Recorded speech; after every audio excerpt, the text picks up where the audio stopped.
So Okay. maybe try to get your life together. I don't know. At 65, it's too late. What you see is what you get. And it ain't pretty. All right, here we go. Whenever you want, Gabe. 3, 2, 1.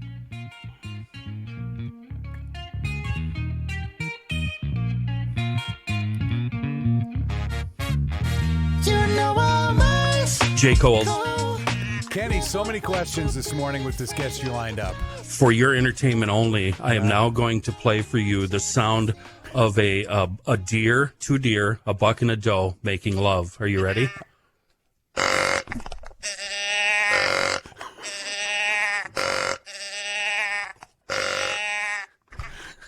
Sorry, George. Sounds like Let's something. introduce our guest. Sounds like something that goes on in your family room. What are you telling me? Let's introduce our guest, George Bumann. And you wrote, I want to plug the book right away. That's the best open to the show we've ever had. The book is Eavesdropping on Animals. Yeah. What we can learn from wildlife conversations. The reason we're having George on is because, George, I saw you on my best friend's podcast, Steve Ranella, Meat Eater. We actually are best friends, although he's never met me. I'm sure he would love me because I certainly love him and everything he does. And you, George, might be the most fascinating guest I have ever seen on that podcast. Wow, that was a good appearance. Yeah. Well, thank you for saying. So Thanks for having me on here today. Yeah. Yeah, you have made your living, your life's goal to try to figure out what the animals are saying. And it started when you were a young kid with turkey, right? Yeah, among other things, but turkey was one I poured a lot of my time into for sure. And along the way, you mastered the various turkey calls that both the female and the tom. I've never heard anybody gobble, but you can actually gobble. And I just thought that was fascinating. I want to play. Here's what I do when I go out turkey hunting. I have one of these things. It's just a piece of slate and a piece of plastic. How does that work? I've never seen that. How does And that work, you Kenny? scrape it like this. Oh, sounds And like a chalkboard. I'm pretty sure what I'm doing is wrong. And I'm pretty sure the message I'm sending is run away, run away, run away. But I have no idea. I mean, even if I was doing it perfectly, I still don't know what they're saying. What is that female saying, George, when she's walking through the woods doing that? Yeah, I can't even. Now I'm under pressure. Close enough. It was close enough. Yeah. All I want to know is, do you actually draw them in or not? That's what I want to know. Me? Yeah. I have had success. There you go. What I've learned is if I think one is in the area, stop calling. And I learned that during duck hunting. If they're coming your way, put the call down, let it go, Makes let sense. them come to you. Yeah. Otherwise, you're going to ruin it. Yeah. But what is she saying as she's strolling through the woods? Well, they often sound a little bit more like That's dead on. That's perfect. and That's awesome. each one of those sounds has meaning for sure, and a lot of it is tonal, a lot of it's contextual, so we don't always know unless we really embed ourselves into their space to know how those things are actually working. And even then we're still, I'm still left in the dust so many times by wild animals, but there's enough there that when you start paying attention a little more, you realize, oh, wow, they're actually not just making senseless noise. They're actually saying stuff. They're talking about things. And the way you figure that out is to just sit there and sit there and sit there and sit there. For me, the best part of deer hunting isn't actually hunting deer. It's waking up with the woods, sitting there all day, and then putting the woods to bed. I don't go anywhere. I don't have an enclosed stand. I have a roof, but it's open, so I figure I'm part of the woods when I'm deer hunting. And it's absolutely fascinating to hear a squirrel go off, and you think the squirrel's angry at you, but then you hear a squirrel 50 yards away doing the same thing, and you realize these two knuckleheads are having a verbal spat. That's what I assume. Is that what's going on? Or are they squawking about me, George? Sure, it could be both and other things too. You have to really pay attention. They even have variations within those alarms that will point to different things. Trouble in the air, trouble on the ground. And sometimes, yeah, they're just pissed at each other. They're carrying on. Don't you take my cones? Stay over on your side of the fence, kind of thing. So And trouble, it's so just trouble a in the lot air, of trouble fun. on the ground. So you would have to be sitting there, witness, hear the sound, and then you have to either focus on the ground and look for, say, a fox or a coyote or a snake, or look up in the air and look for a predator, right? And that's how you end up putting the Yeah, two and two together. yeah. Mm-hmm. Jay? Yep. Well, It's to be clear for folks listening, it's a lot of correlative work. There's a lot of research that's been done out there, where they've done some more inventive, ingenious things, with technology. From robotic creatures to playbacks of sounds that animals have made to try to elicit the same behavior and kind of overlay. Okay, well, they did this the last time they made that sound. Let's make this sound and see if everybody in the community, the colony, reacts the same way. Right. And starting in the 70s, they really started figuring some of this out with vervet monkeys, and that they had distinct calls for a snake, which was different from the call they had for an eagle in the air, which was different still from a call that they used to announce the presence of a leopard. And there's been it's hard to keep up with now, the amount of research pointing to the depths to which animals are communicating. well, I noticed you along the same lines talking about the prairie dogs, right? And I found it Yeah. fascinating that it's been determined that, say, with a prairie dog, much like that, what kind of monkey was it? A vervet? Those were vervet monkeys Vervet in monkey? Amboseli Park in Africa. Okay, so an Mhm. African monkey. So the prairie dogs, much like I suppose a lot of species, aren't much different. If I remember correctly, you said the prairie dog will know when it's a human, when it's a coyote, when it's a regular dog, normal domesticated dog, and so on and so forth. How Right.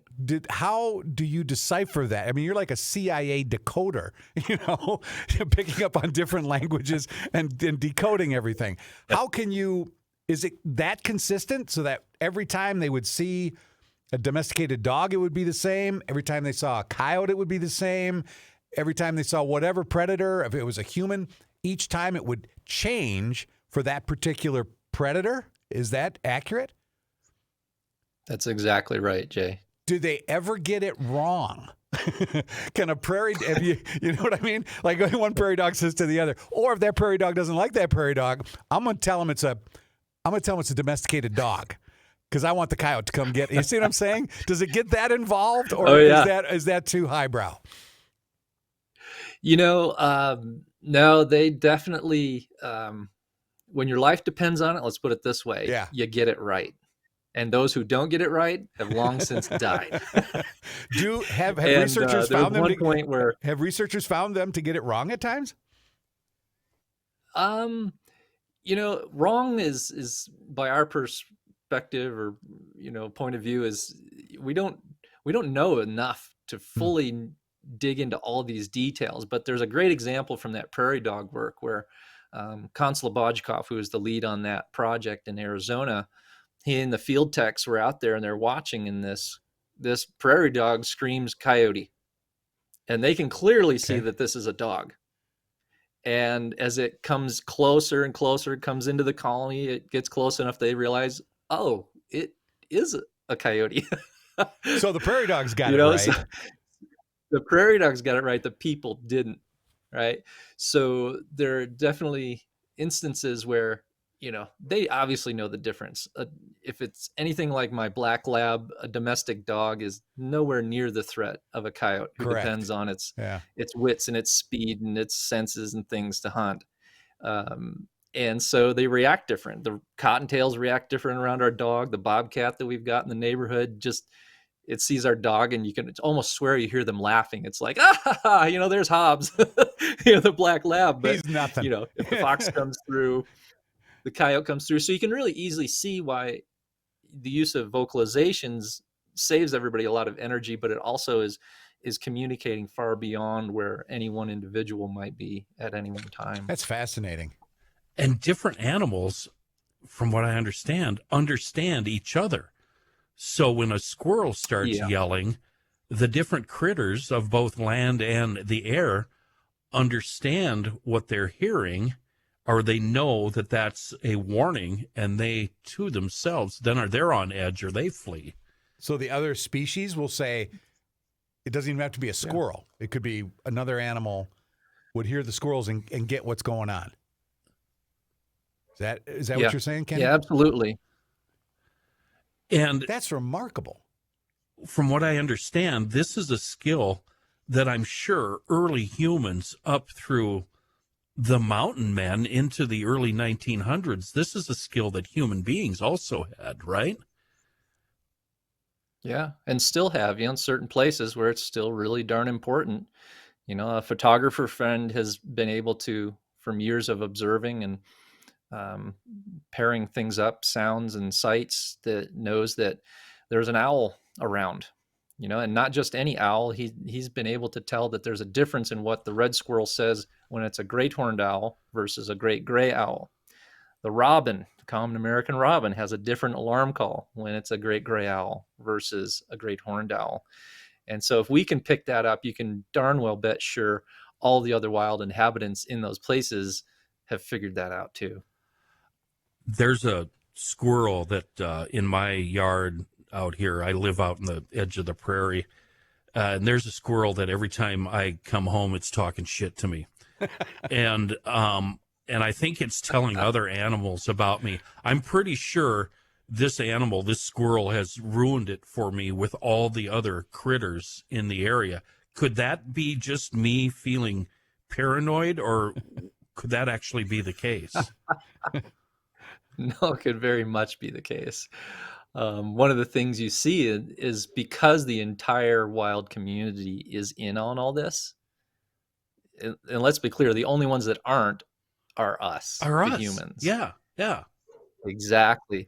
And everybody has equal say. So if you scare or piss off the robin or that squirrel or the chipmunk, everybody's listening to them, not you. And they follow suit with whatever that first contact animal has to say about you. So I think I mentioned this on,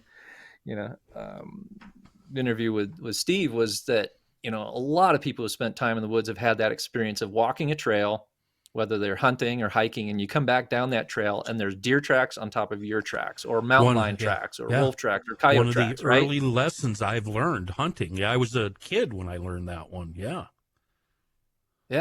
And so they're taking advantage of that community-wide, neighborhood watch, and that gives them several minutes of forewarning before you show up. They all step out of the way, prepare themselves, hide, flee, whatever they want to do.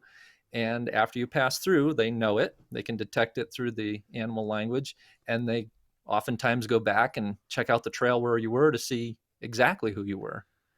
I think that, and you come back down the line and you're like, well, wait, I was just here. And why didn't I see the deer? It's because they knew you were there before you ever knew they were there. Okay, so that confirms something my son and I have been saying when we go out to our deer stand during hunting.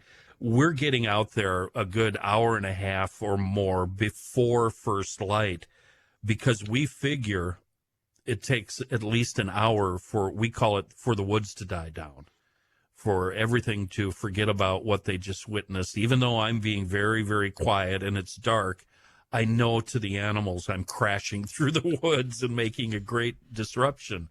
So that's actually a thing, letting the woods die down. It's absolutely a thing. And it is about an hour, 45 minutes to an hour is the safe time to be out there just settling in, because we don't realize it, but the most common alarm sound in nature is not a sound. It's the absence of it, silence.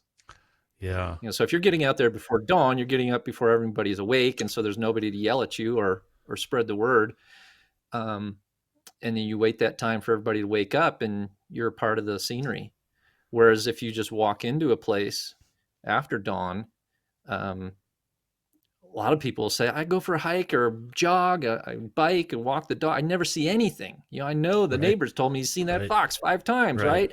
And it's because you're being tattled on. You're being ratted out way before you ever get there. This is fascinating. 'Cause And the whenever, result is you feel like there's nothing out there. Yeah. well, Exactly. when I've gone out deer hunting with friends, they've always educated me. It's your scent, right? They want you to be quiet. They tell you to be quiet, but if they can pick up your smell, and this, that, and the other. But what you're telling me is long before the scent maybe is an issue, they're already talking to them about the big fat white guy with a gun coming. They've already tipped them off long before they can smell that I haven't showered in 2 days because I'm at deer camp. It depends on the wind. But yeah, essentially, the moment you step out of the vehicle, you're near somebody's house, somebody's thicket, somebody's usual haunts. And you are very much a brand new, out of the ordinary occurrence. And so they react accordingly. And then that message continues to travel outward. So you have, in many cases, like 2 minutes. You can tell if you start watching the birds and other animals, you see them start escaping or moving in a certain way, and something's coming from that direction. They're usually moving away from wherever the source of the disruption is. And quite often you've got 2 minutes yourself to figure out, okay, am I going to hang here and scare the tar out of this friend of mine? Or am I going to drift into the background and just watch them go through in a super creepy way?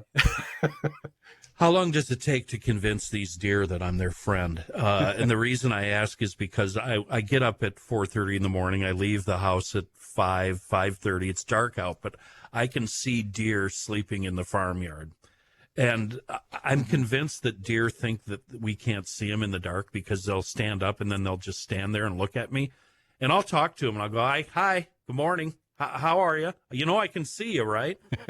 And they don't actually run away until I start the truck up and start driving. And then they're in fear. But I could never do that during the day, George. What is that? Yeah, it's uncanny how well they know our boundaries. It's astonishing how It closely is. we are observed, and we're clueless to the fact. And reciprocally, we are nowhere even close to them in terms of our ability to watch them, to know what's going on. Like a window, like a deer, a bird understands what a window is. They will land. Granted, sometimes there's reflection and things, but there's other times you're behind the glass door or the window. They're carrying on as usual, George, 5 feet from you. You step out that door. Less than 5 feet. We have a bird feeder right next to our dining room window, and they will stand there 2 feet away from us. We'll be on one side of the glass, they'll be on the other, and I know they're looking right at me, and they don't care. Yeah. But as soon as they hear that door They open, know that they're safe when they're behind that barrier, whatever it is. I had a friend who was doing some mountain lion films, and he'd found a brand new carcass, new kill by this cat along the road. And he had kind of those FLIR binoculars, forward looking infrared. Yep. And he stops the truck, and the cat is, we'll say, 50 yards off the road. It's right in the brush, right near the road. Yeah. And he starts walking toward it. And in the daytime, you would never pull that off. The cat would be gone before the car got to a stop, right? Yeah. Yep. But as it was dark, it was as if this cat was like, oh yeah, human, they can't see squat. And he's literally walking through the dark with the binoculars, watching the cat, and the cat would feed, and it would look up at him and go back down to feeding and look up. And it's humans. They can't see anything. I'm safe. And then at one point, the batteries did die. So then he couldn't see anything. And of course, the cats are pretty afraid of us. So he wasn't in terrible danger or anything, but it was just kind of comical that, this cat has been watching us so closely.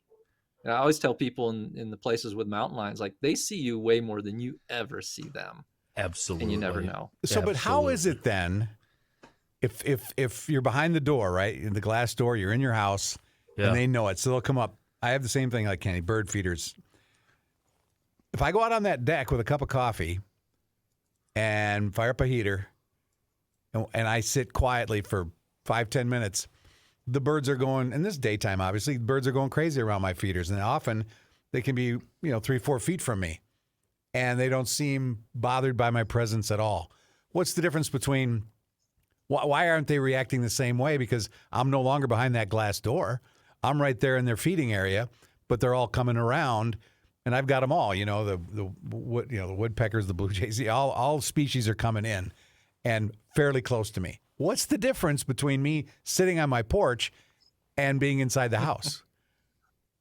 It's extortion. I got something they want. Yeah. Okay, I got you. All right. They want that food so bad. So bad. I don't and care that's that how you're a lot of people. Okay.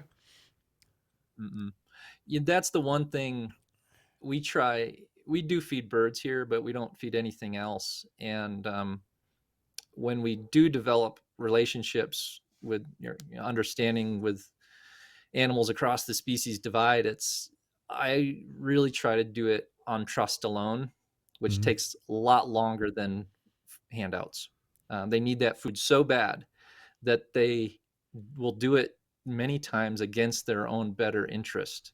Oh. A lot of people will put a bird feeder out in an open part of the yard so they can see the birds, but it's a death trap. Honestly, if you take and set up a second feeder close to the shrubs in the forest edge, that one will get emptied twice as fast as the one out in the interesting. yard because they recognize it is just so dangerous. But they need it, right? That Especially bad. if they have young ones. They just need it that bad. So You're saying something that I've been disputing for years. We have this bird feeder, and I was really against feeding the birds because I've always figured they did pretty well before we put up the bird feeder. I think they'll be okay. But then she put the bird feeder up anyway, and I love it. I love just sitting there watching these birds. And it's like you say, every species. We only feed them in the winter. Wintertime, But yep. Every single bird that lands on the feeder, the first thing they do is they look up. And sometimes they look up for 5 seconds or more, and then they get busy eating, and then they pause, and they look up again. What's going on there, George? What is that? yeah, that's referred to as vigilance in the scientific literature. An elk that lives in areas with wolves already is somewhat accustomed to knowing those wolves are around and isn't as vigilant at times versus a group of elk who lives in a place that wolves come through periodically. Those wolves come through once a month, and when they do, everybody's just hair on fire, freaking out.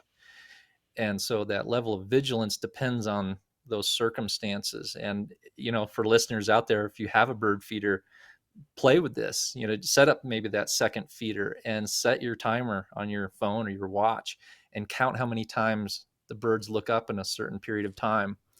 And if there's more birds around, they've even found this with titmice, a relative of chickadees.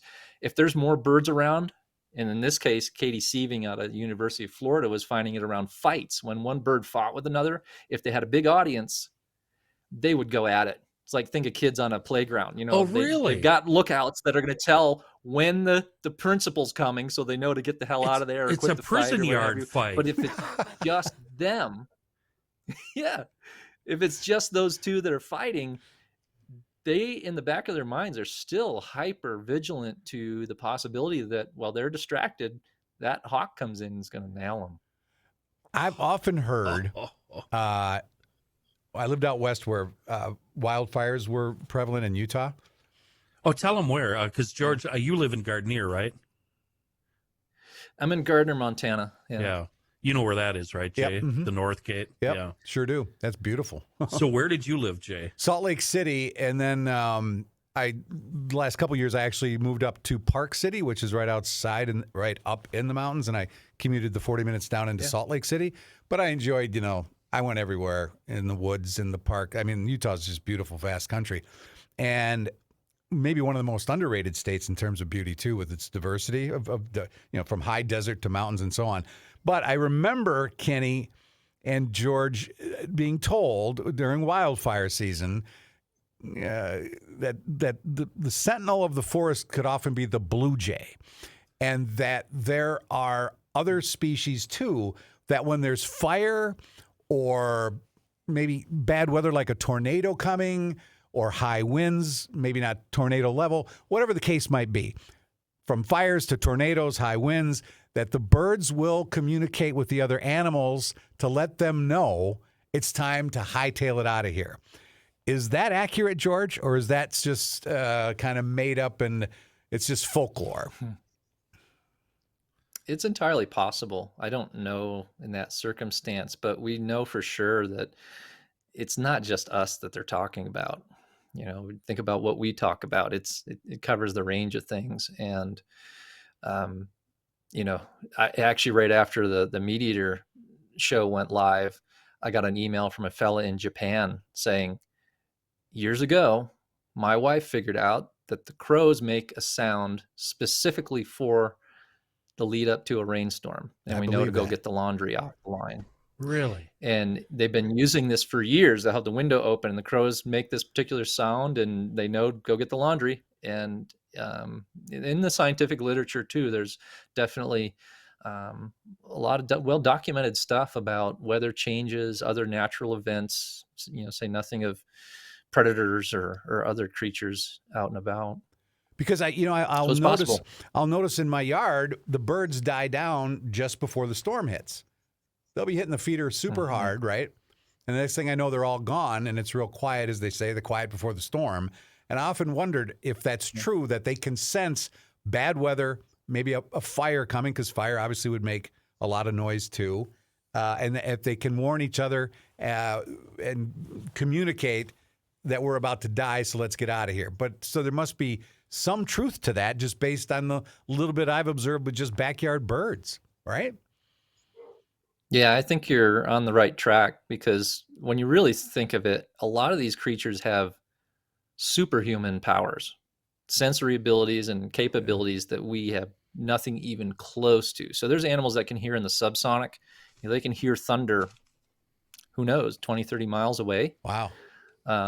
Further, I don't know. You know, elephants we know are communicating in subsound, the same like the bison here in Yellowstone. And in some cases, they're actually able to detect sound vibrations through their feet, their bodies, and know things are going to arrive before they ever do. And earthquakes, you know, lots of examples of those sort of things. So I think that's one of the values of starting to listen to wild animals, is you quickly realize they're seeing a world that our eyes will never be able to witness. Or hear. They're smelling in ways they can hear, they can taste. You know, pit vipers can actually see in infrared, or detect infrared rather. They're not seeing it. They're using those pits in front of their eyes and before their nostrils. So they can literally track that mouse by heat as to where it went. So when you start listening to these creatures and watching their behavior, it can be really confusing. But even after you've sort of picked up a little bit of in the way of chops on figuring out what's happening, you still come up against the fact that they see this world in ways we never will. And by learning to listen to them through our ears and eyes and noses even, we can get a little bit of what they're understanding. I'm glad you brought up the sensory part, because I want to bring up something I read in your book, Eavesdropping on Animals. And it has to do with wolves. And you didn't say it in the book, but I'm going to say it right here and now. Wolves have ESP. They know shit is going to happen long before it's going to happen. And the reason I'm saying that is because you've got a friend, a gal, I believe, who worked at and you're going to have to clean up my story, and it's going to come at you weird, and you're going to make corrections here. But she worked at a wolf center. I think I'm on the right track. She would leave for a day, 2 days, a couple of months, and the wolves would know when she's within a mile or two of returning to the center. Am I getting that right? That they knew before they could even see or smell her that she was almost there, and they would make certain vocalizations or barks or yips? Yeah, and it wasn't just for her. You've got it mostly spot on in that it became known to the employees at this facility of captive wolves. You know, they'd often rescuing wolves that were used for film shoots and then ditched, or ones that people had taken on as pets. But they're wolves, Right. and yeah, it was just this crazy thing that would happen every once in a while. And it typically was with people that they had spent a lot of time with. If that person came back, and mind you, for listeners who haven't, read the book or anything like that, to just give you a little background, it like they show up in someone else's car. So it wasn't like, you know, Oh, they're showing up in their old beater pickup that had that rattle in the fender, or the transmissions had a right. particular sound. Like, these are things that couldn't be cracked or known, so they basically gone through all these possibilities of trying to figure out what the heck they were picking up on. And we still don't know. A lot of these things are really mysterious, but they would seem to know. Like, everybody be at work, and all of a sudden the wolves would go into this frenzied howling, barking thing, and over time they just asked, well, I wonder who's coming back now. And other folks have observed this in other places too. So we don't know how some of these things work, but at the same time, there's Frightening. there's a there. Yeah, Could the definitely. there be that if it's a consistent amount of time that person is gone, let's say they're gone from 10 to noon and they come back at 1, it's nothing like that? Don't try to rationalize this, Jay. No, this is voodoo. It's wolf voodoo. Yeah, well, It really they is. tried that. The owner of the place, would go to town, and they would start howling upon his return when he was still, I think, about 7 miles away. Kent was telling me. Jesus. So that was the first time that the vehicle kind of uh, rose up out of the canyon or the pass, and then into a place where you could conceive they might hear him. Right? It was before people could hear him. Like, I can hear a wolf howl 2.5, 3 miles away with normal conditions. Wolves are hearing other wolves howl up to 10 miles away. Wow. That's been documented Can you by Dave imagine? Meach. That's crazy. I had no idea. Yeah. Yeah, it's 10 nuts. miles- So 10 in those miles is cases, nuts. when Kent was coming back, he could say, well, okay, they know I'm coming back. I left. I'm usually come back after groceries about this time. And Right. there was that too. But then there were just these other times where they had no way of knowing. There was no similarity of vehicles. The windows were closed, and they start riling themselves up in this way when the vehicle with that person that they remember is still a mile away. So maybe some listeners out there might have a clue, but it's pretty mysterious stuff. That's a burden. I wouldn't want to be able to hear that much. I wouldn't want to be able to smell that much. And from what I understand, canines can separate smells. I couldn't cover myself with skunk essence and think that I could get away from a dog, because a dog would go, well, I smell a lot of skunk, but I also smell a lot of Kenny. Right? Yeah. Yeah, probably so. It's astonishing. Like, I wrote about some of the dogs they've been using in archaeology efforts. Like, as an archaeologist, in some cases, you only get 5 holes. Let's say there's a given area of ground, and you are only permitted to dig 5 holes of a certain dimension. Like, how do you pick? Sure. Like, where on earth do you put the shovel in and say, okay, well, let's see if we can't find something here? Well, they've trained these dogs to actually detect ancient bones and the chemicals associated with bones and carcasses, and some of them are finding human remains that are hundreds, if not thousands of years old, through sometimes upwards of 10 inches of dirt. Wow. So like a cadaver Through dog. the dirt. A cadaver dog Yeah. only through a foot of dirt. Yeah. That Yep. is so good. How do any of them, if they're that cagey, that smart, super sensory, can communicate effectively, how do any of them ever end up dead at the end of a barrel of a gun, ever? That's Or an what I arrow? don't get. Yeah, how do we ever get one? Yeah. How do we ever see one? They just make mistakes like we do? Why not? Yeah. They're living beings. They all make choices, and Yeah, there's so many factors. Wind, a lot of animals, as you probably have recognized, they do not like to move around in the wind, Right. but Correct. sometimes they have to. Yeah. If that bird feeder is the only thing going, and they gotta buck up and get out there fast and away fast just to not get caught. One more A thing lot of about birds, wolves. Go ahead. This researcher that I keep referring to, she's a gal. She also, there's a story in your book where she's out on tour and she's speaking to different colleges around the country.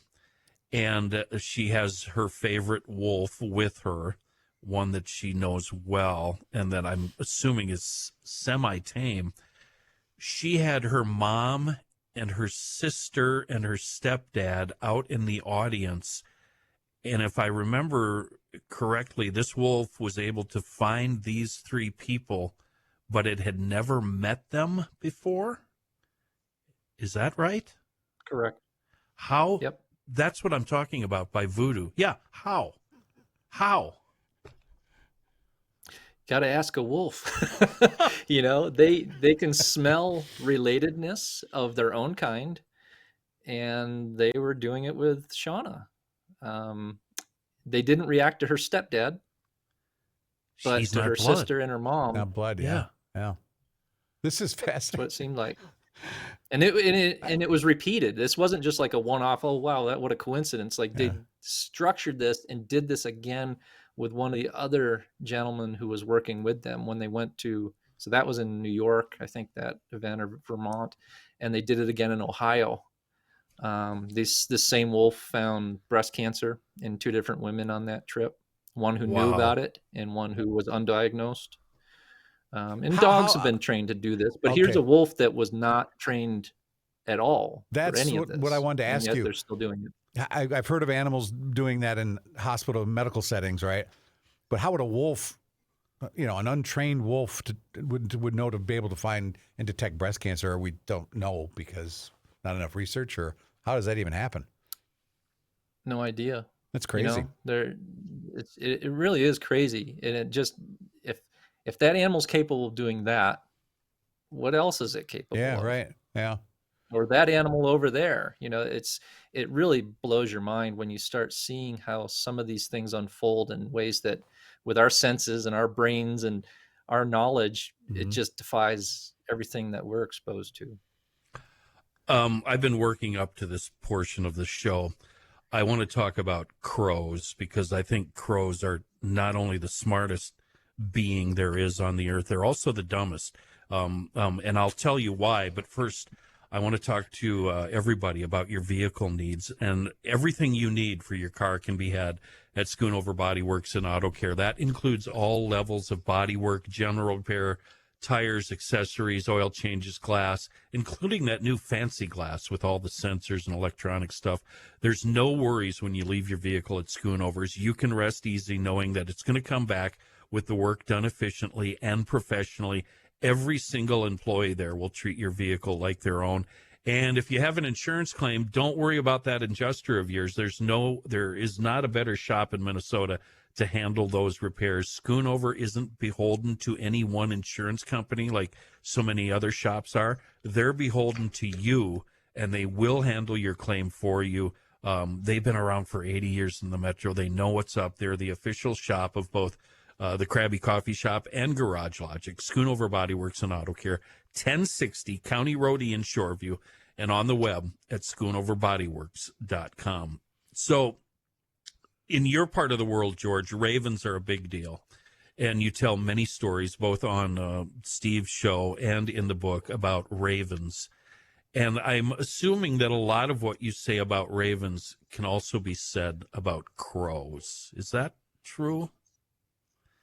Yeah, I'd say as a generalization, that's pretty accurate. Yeah. These crows, from everything I've learned over the years, can become your friend, and they can bring you presents if you reward them. I have a gal that I work with. Her mom will walk out the back door of her kitchen and make the worst crow sound in the world with a bunch of leftovers and garbage, and they'll come from miles. I mean, she'll go out there and it'll be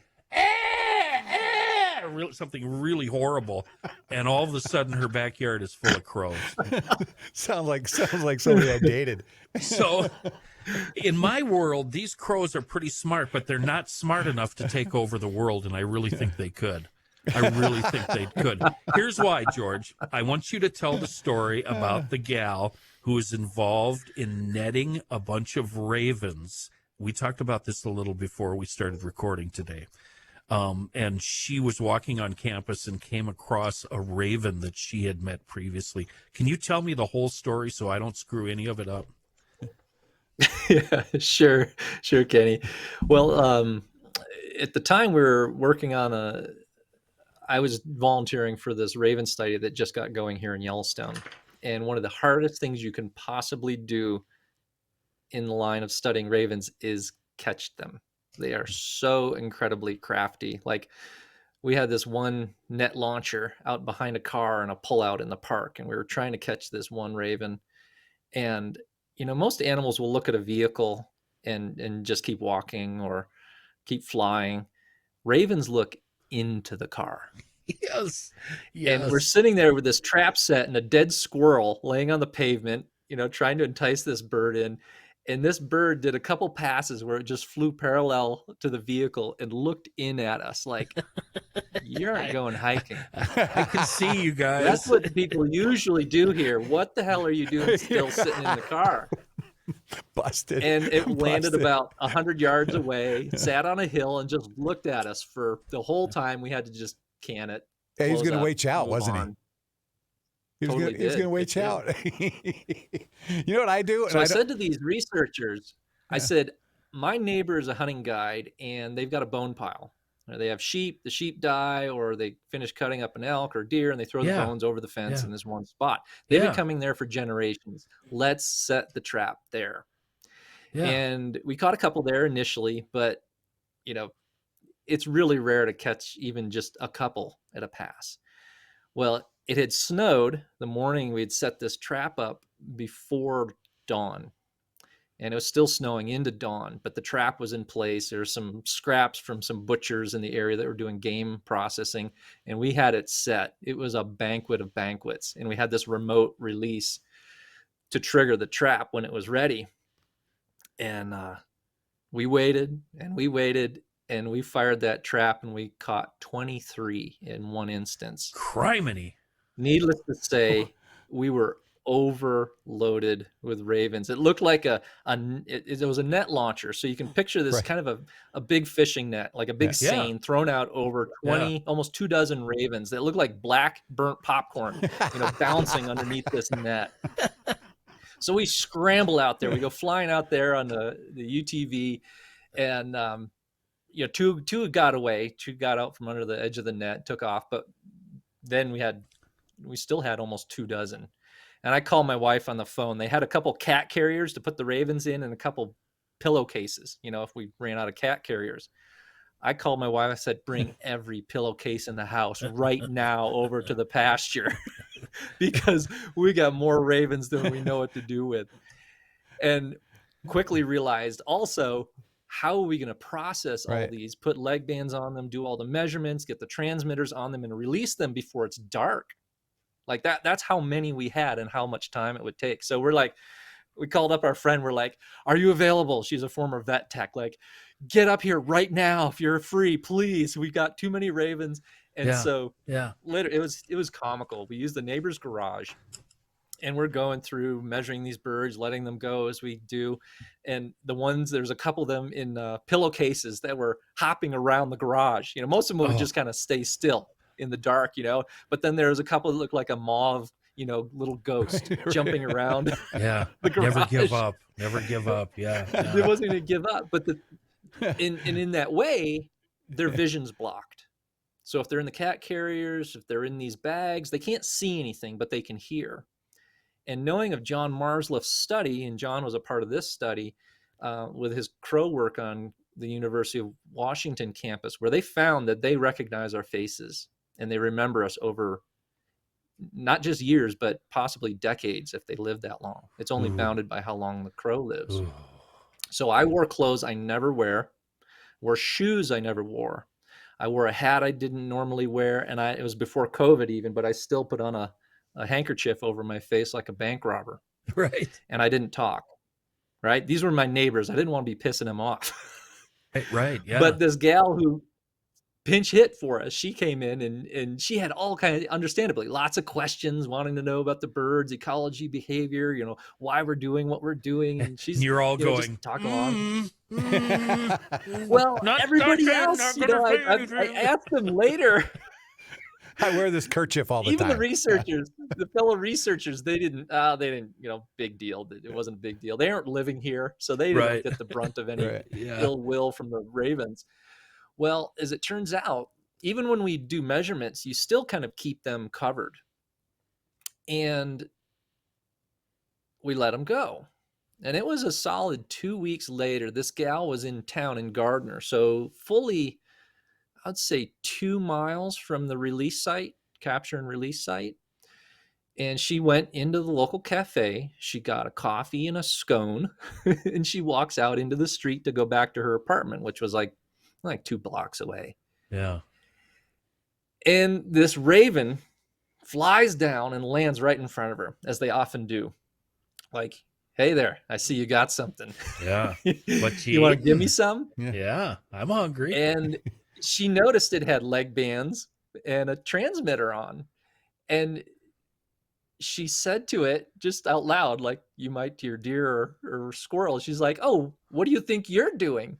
Yeah. In the instant she spoke, the bird turned inside out. It went ballistic. It screamed in a way she'd never heard a raven scream before, flew in the nearest conifer tree and just started screaming at her. And then very quickly, several other ravens joined and they started screaming at her in exactly the same way and proceeded to do so the entire distance it took her to walk back to her apartment.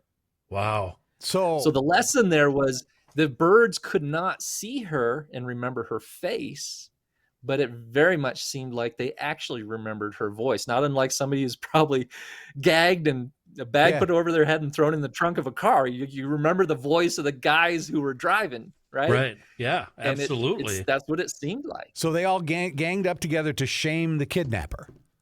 He recognized the kidnapper from her voice. That's it. Yeah. That is nuts. And we know other species are doing this too. Like African elephants, they've been found to be able to tell which culture humans are from, whether they're men or women, and which ones to be afraid of. Like they've since found this in other species. So it wouldn't be out of the ordinary that something like a super smart raven would also be able to do the same thing. Fascinating. Let me ask you something that I like to do. So I'm in the woods in northwest Wisconsin, not far from Superior, if you know where Superior is, Wisconsin, northwest Wisconsin. Mm-hmm. So deep in the woods and a lot of owls, barred owls, right? And I will put a little JBL speaker, one of those small speakers in the window to call in some owls at night because it's high entertainment for the grandkids. Or sometimes early evening so you can see them better.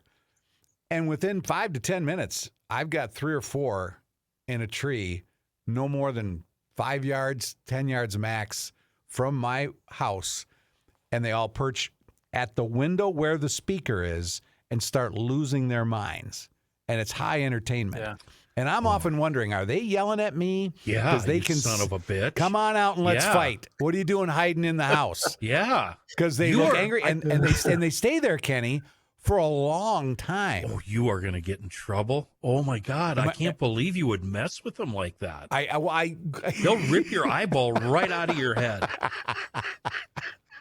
And this is a city kid who moved to the woods. I have no knowledge of this. I'm sitting here going, should I even be doing this? Should I even be messing with them? I have 2 stories like that, but let's talk about the owls first. It's so cool. George. And I'm often wondered, are they looking at me, George, saying, come on out? This is my feeding area, my hunting area.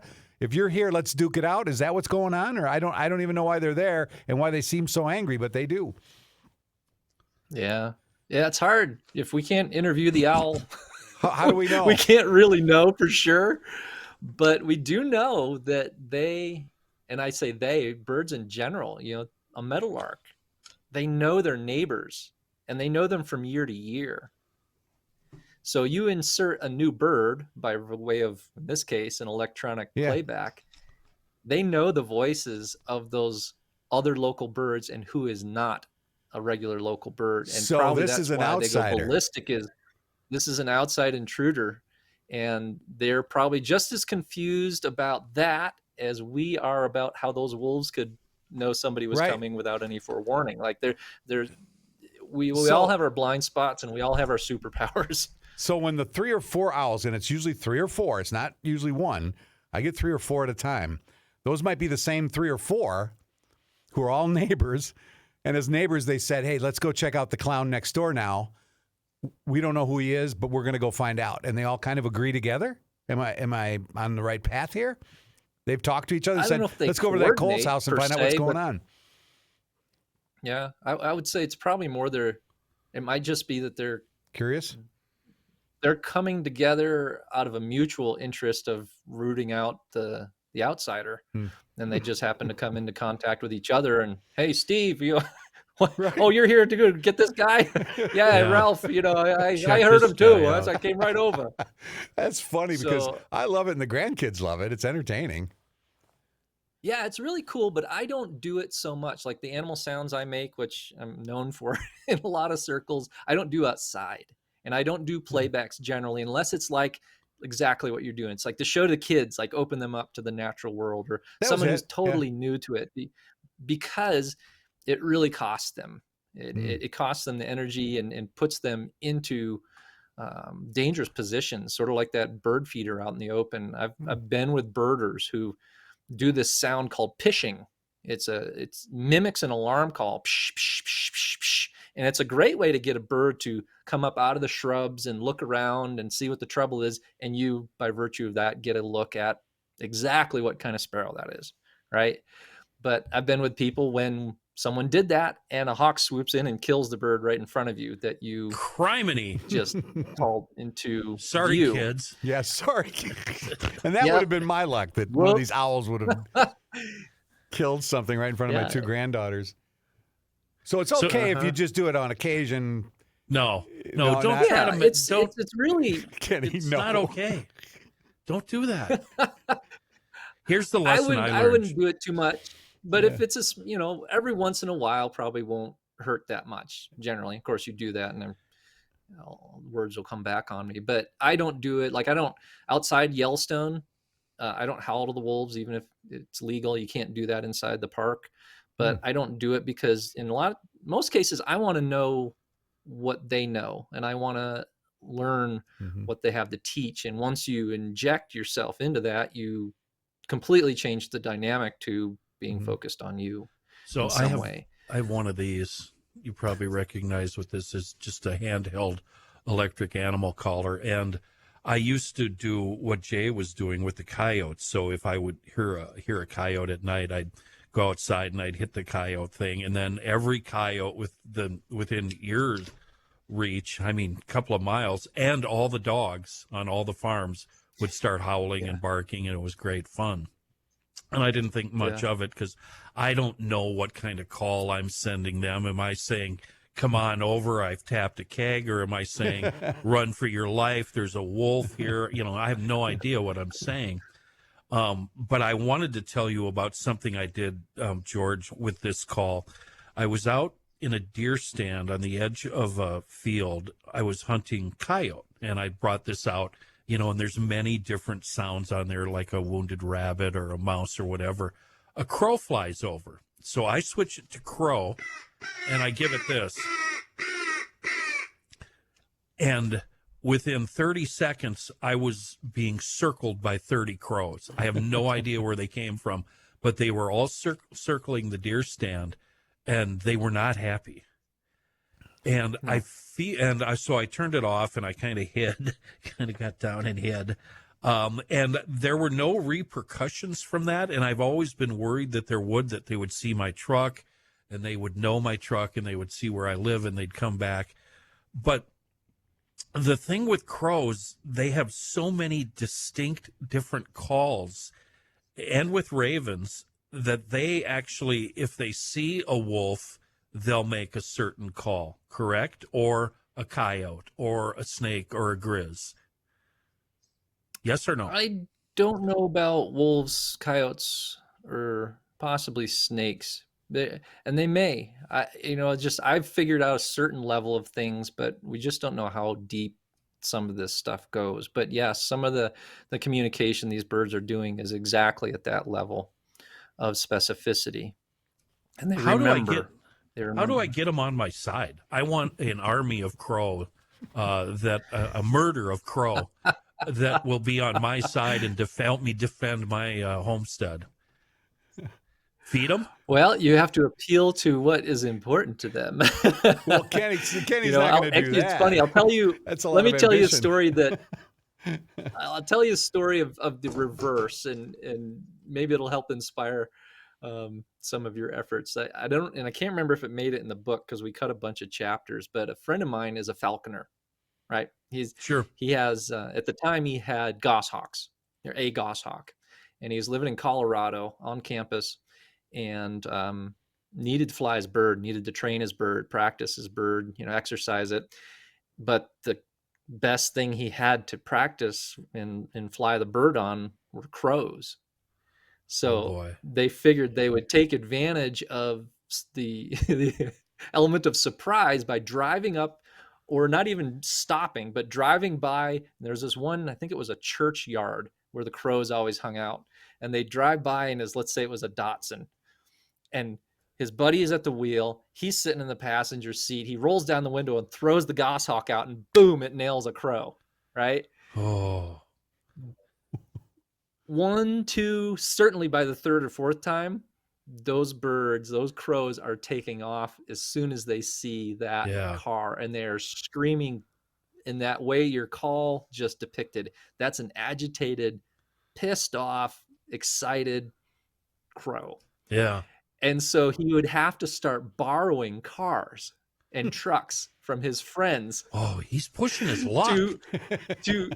To get into these places, sneak up on these crows, throw the goshawk out the window before they figured out who was inside.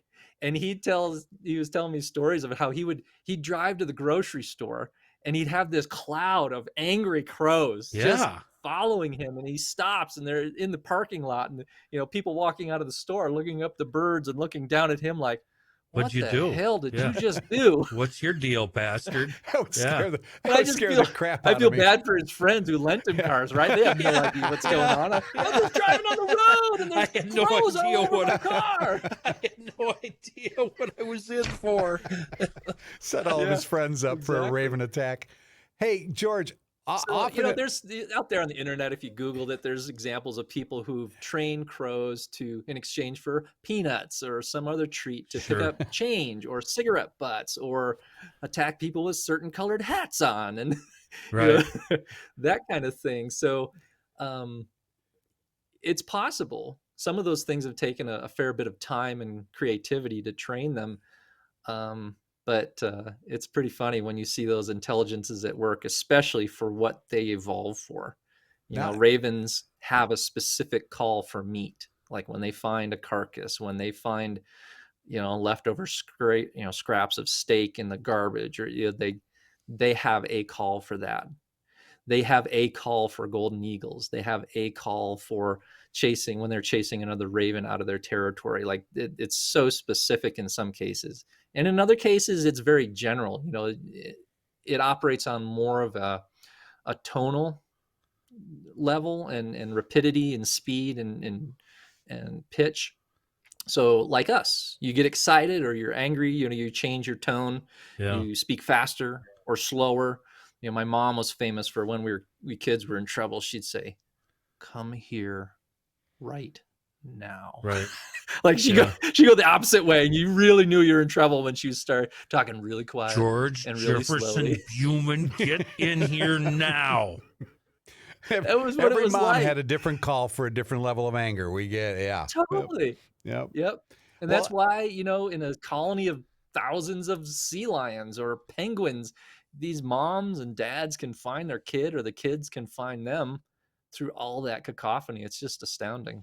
Since I moved to the woods, I know when I hear a coyote or two off in the distance, but every now and again, George, I hear what sounds like a pack or more of coyotes just howling and wailing all together at once. and it almost sounds creepy. It's always at night, and it just sounds like something wrong is going on, almost like something's about to die or did die. And I've often wondered, what is that all about? Because it's almost eerie to hear. Well, I'll base it on what we see out here. I grew up in the East, on the East Coast, and spent a lot of time in very forested areas. So you never actually got to see what was going on in those places. But living out here, it's similar in Utah. It's like you actually can stand a chance to see them while they're making these sounds, which is really, really helpful.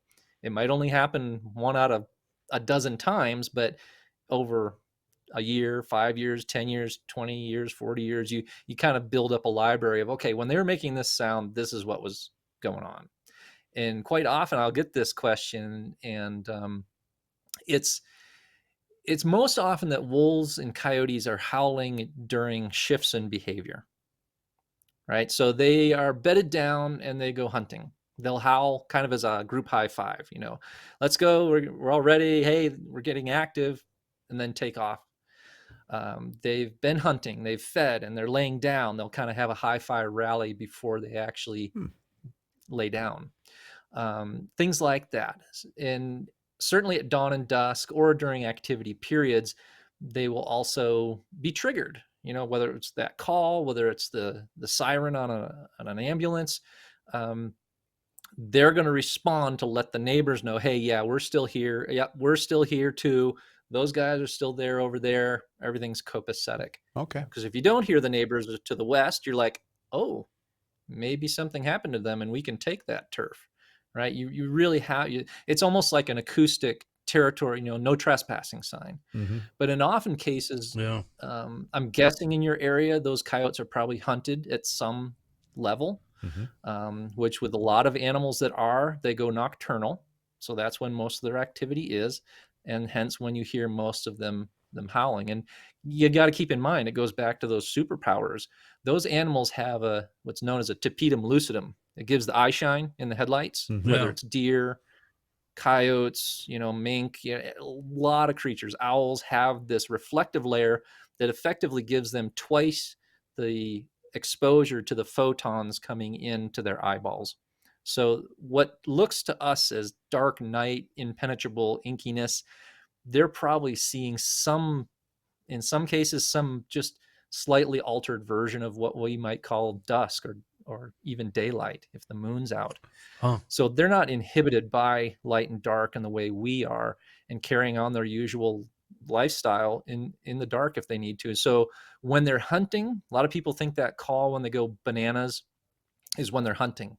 In my experience out here in 2.5 decades is wolves, coyotes, they're absolutely silent when they're hunting. When they're in the act of hunting, they are not making a sound. And if they're a low pack on the totem pole, they keep their mouths shut after they make the kill too. They might pick up with a rally howl or something like that after they've moved away from the carcass. They've eaten it all up, hey, high five, woohoo, that was a great meal. Boy, you sure brought that deer down, or what have you. Totally anthropomorphizing here, but you get the idea. It's like they're away from divulging where their food source would be. It'd be a bad idea.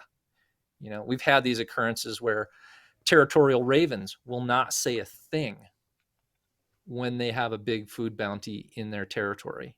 Now, somebody comes along who's not a territory holder, not from there, there's no compunction, no reason for them to keep it quiet. They scream. There's a specific call, that meat call, and ravens come out of the woodwork, sort of like with your call there. It's just they take the other tact of, if there's more of us here, it's harder for the resident birds to kick us all out, and everybody's going to get a little food. Right. So kind of putting yourself into their mindset a little bit about what you stand to lose or gain is sometimes helpful for interpreting things. So I'm kind of hearing the after party, most likely. You're hearing the after party or the pregame hurrah, like, hey, we're going to get going here. And keep in mind, again, they may be howling at another pack that howled way beyond your ability to hear.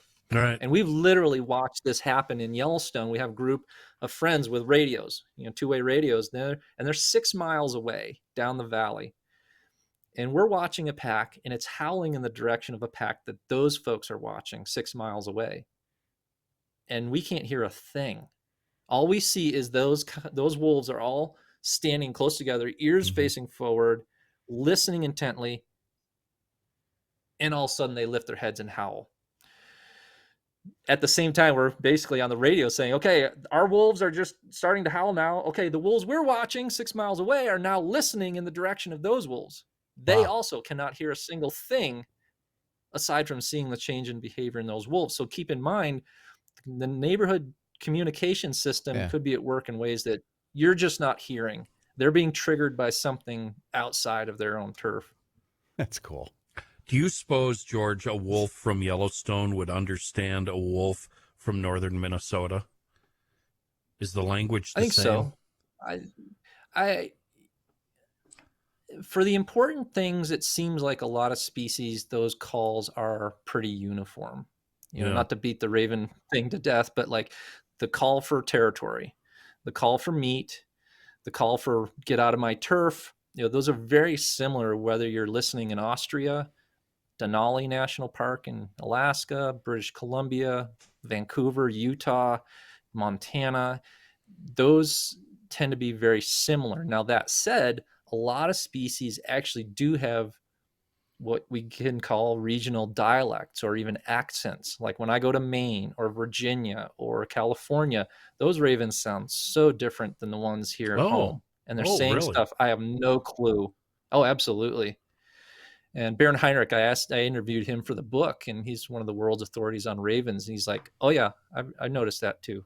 They definitely sound different in different areas. And those calls that they're making, have very specific meanings, I'm sure, and uses.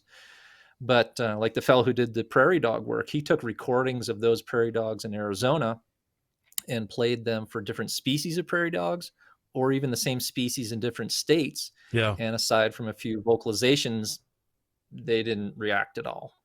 Oh. Watch out, a hawk's coming, and They didn't do anything. they did not do anything. Oh, So wow.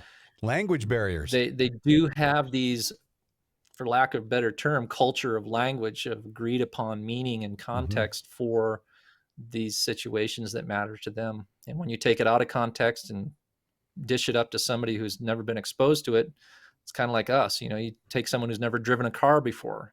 Do you think they would know what to do when the brake lights come on in the car in front of them? No, they probably rear end them. So we have a lot of corollaries that go both directions.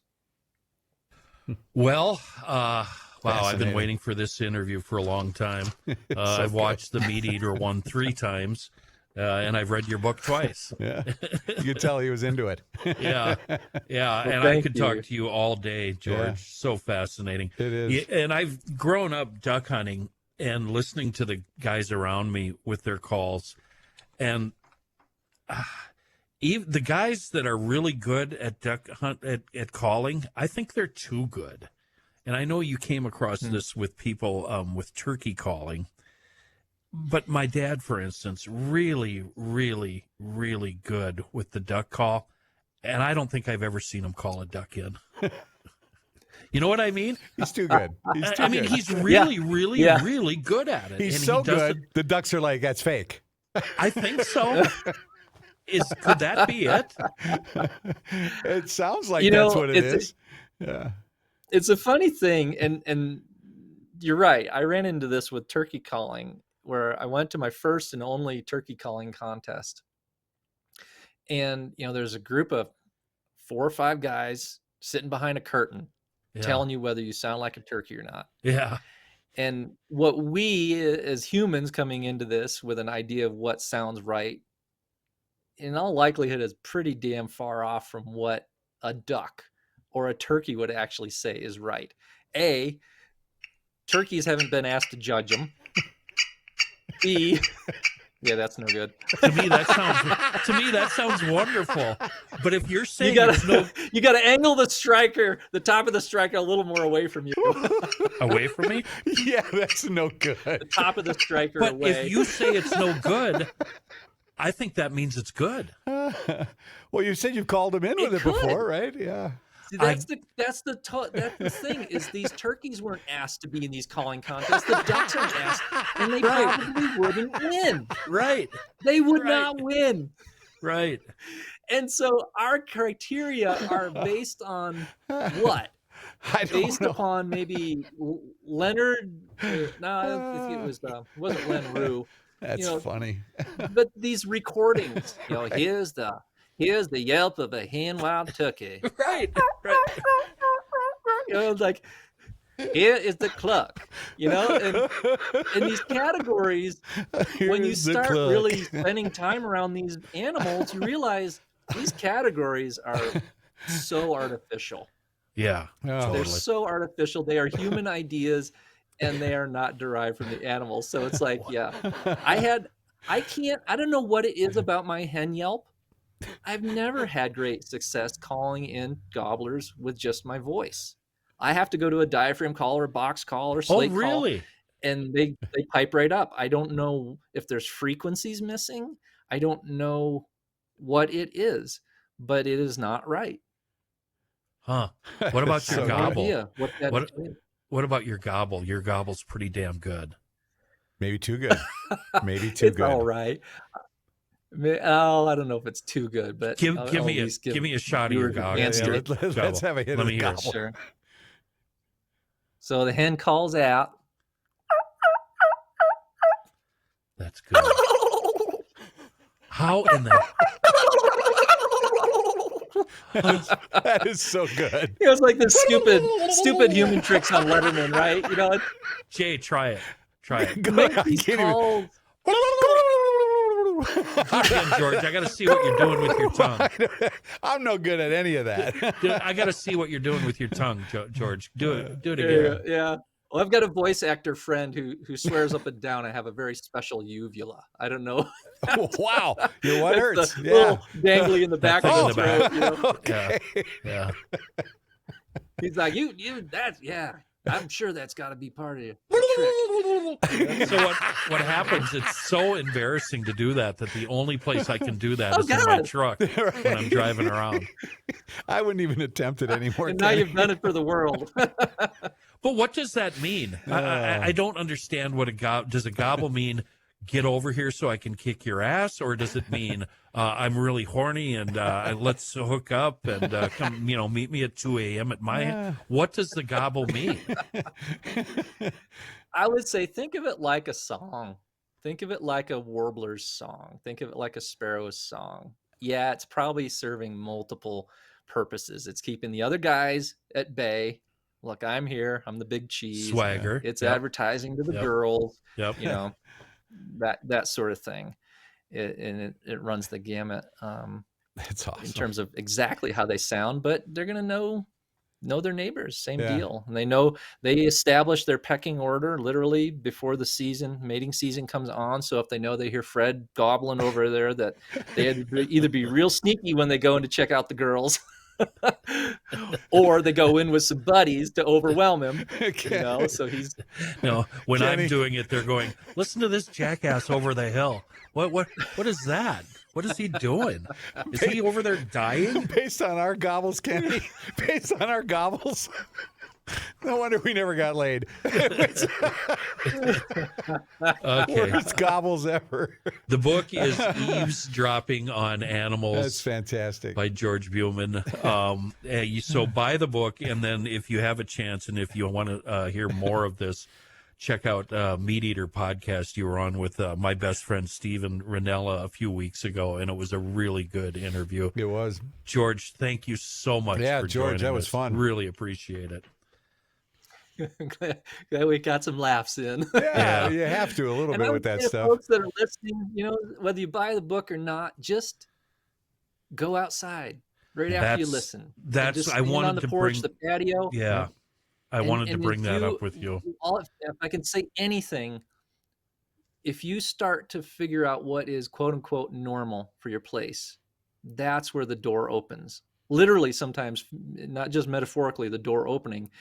As you step out the door, be aware that you're being watched and listen for how many times that animal makes that sound. What's the most common animal with the most common sound? And then what happened when it changed that? Yeah. And that's really the doorway onto you becoming the world's leading expert in your own backyard.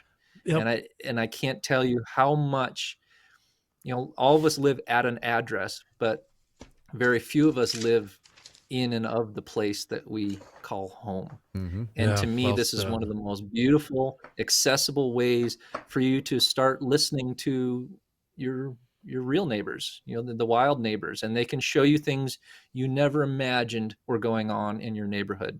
And it's a big thrill. Yep. They're talking about you, folks. Yeah, Pay and way attention. nicer to deal with than humans down the street. So Yeah. 3, All right. 2, roll. How fun was that? it was Coles? awesome. It was great.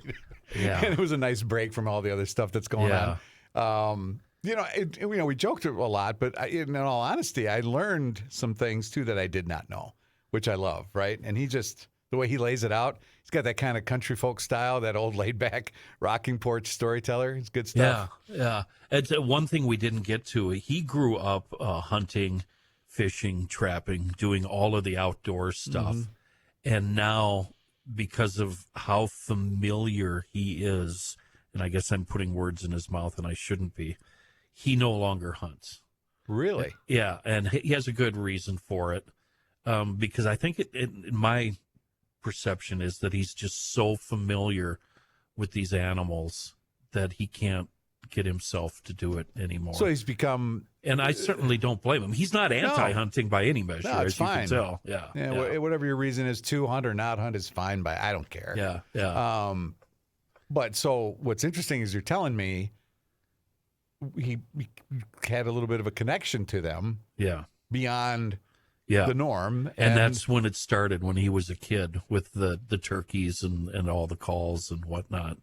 I could see that happening. Yeah. I could honestly doing what he does day in and day out. It's his Totally. life and profession. Absolutely. I could see it happening.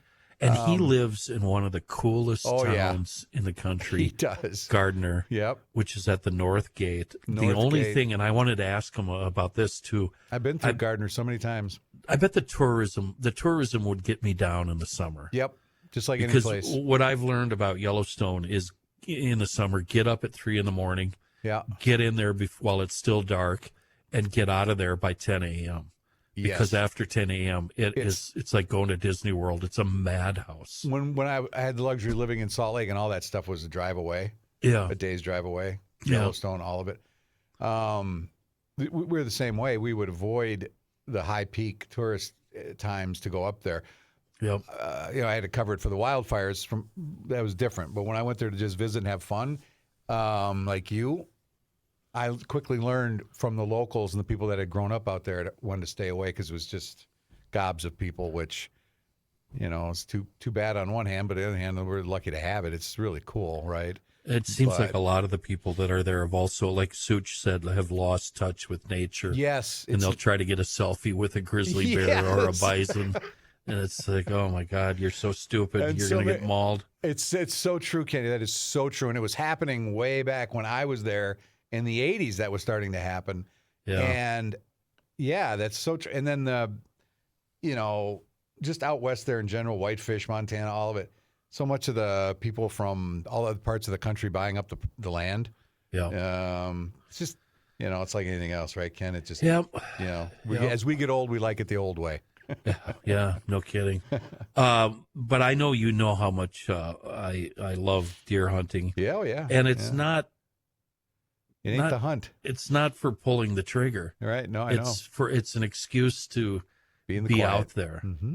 And it's just so fun being in the woods and watching these critters and birds and animals in their own environment when they know I'm not there. And having in the late fall when it's already cold, having the chickadees land right next to you and look at you like, what the hell is your deal, buddy? Why are you out here? Yes, they'll come that close. Yeah, and look at you and turn their head sideways. And then I'm with you 100%. I don't hunt as much as you do, but every time I do, and if I go into the woods and when I'm not hunting, it's the same experience for me. Like one time when I was deer hunting, I think I might have told you this story years ago. One morning, for most of the morning, I had a red fox right below my stand. Isn't that fun? Yeah, and at first I was pissed. I wanted him to get out of there. Yeah. And then after a while, I'm like, I don't care if I never see another deer the rest of the... And the red fox won't bother a deer, and vice versa. I just was worried because I was going off the scent thing. Like if a deer could smell a fox, would they go near there? I don't know. Yeah, they will. Okay, yeah. I didn't know A fox that. generally smells like a skunk. If you've ever smelled a fox close up, No. they pee on themselves, and their urine smells just like a Oh, skunk. I didn't know that. Yeah. So I was under the impression that scent might, but then seriously, Kenny, after about 20 minutes of watching him, Yeah. I didn't care if he stayed there, and he stayed there most of the morning. He was just running. He didn't go very far. I don't know. He was probably looking for mice or something. I don't know, but I Mice, just sat yep. and watched a fox for about an hour. Yeah. And that was it. Yeah. And I loved every minute of it. Yep. Then you'll So- never forget it. No, it was way better than shooting a deer, to be honest with you. Because to be honest with you, I hate cleaning and I hate dressing a deer. I don't want to. I love the meat. I just had venison last week, but I'm not into that part of it. I'm very much a meat hunter. I don't judge by the size of the rack Me or the either. antlers. I judge by that looks like about 49 Yep. pounds of ground to me, Yes. and it's worth the 8 hours it's going to take me to process it. There it is. There it is. Yeah. With you, brother. All right, Coles, that was a lot of fun. Great show. Great Thanks show. for indulging me. Yeah, no, anytime. That was a great show. Thank you to Gabe Mikulski for producing the show, and thank you so much for listening to News from the Crabby Coffee Shop. And we'll be back with another good one next week. We got a good one lined up. Stay tuned, as they say. That was an awesome show. That guy was great. It's Bob and Bob Kroll and his wife, Liz Collin. yeah, That'll get a be few fun. clicks. That'll be good. People will want to hear what they got to say. that'll be good. It'll be good. Yeah, it'll be good. Because we can talk about some serious stuff and then some fun stuff with them. We don't have to. That's why I wanted them both. I didn't want one or the other. Oh, we got to have them together. Yeah, I think it's going to be great. So what I love about that, Kenny, is I'm going to text her tomorrow, though, and say, remember, you committed Yeah. to next Wednesday. I'm sure she remembers.